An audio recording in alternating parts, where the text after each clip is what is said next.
Great. So in this next question, B1, we're going to be focusing on what his expenses and income are, or excuse me, expenses, income, and profit are for the month of January. And we're given, even though it's not written on the paper, that this is for 100 cakes.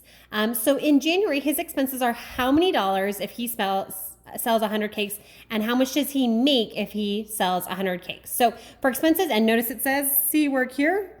So for expenses, we're going to throw 100 into our equation up here. So we have 825 plus 3.25 times n. Well, in this case, n is the number of cakes. So we're going to put 100 in here for n. So I have 825 plus 3.25 times 100. We have to use our order of operations. So I'm going to start with my multiplication first. So I have 825 plus 3.25 times 100 is 325.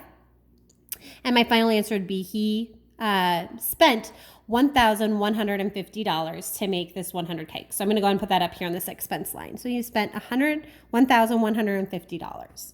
Now his income, remember, was I equals 8.20 times n. And again, in this case, n is 100. So we're going to do 8.20 times 100. And go ahead and find that. You can throw it in your calculator if you'd like, and you get $820. So his income was $820.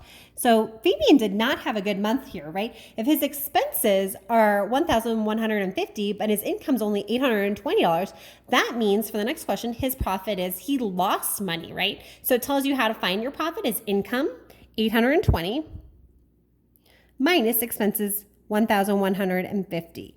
So I would go ahead and find this. You can throw this in your calculator, but we know it's going to be negative. And my answer is it's negative $330. He lost $330 this month by only selling 100 cakes. So that tells me that he needs to sell more than these 100 cakes to make a profit. That sounds like an awful lot of work,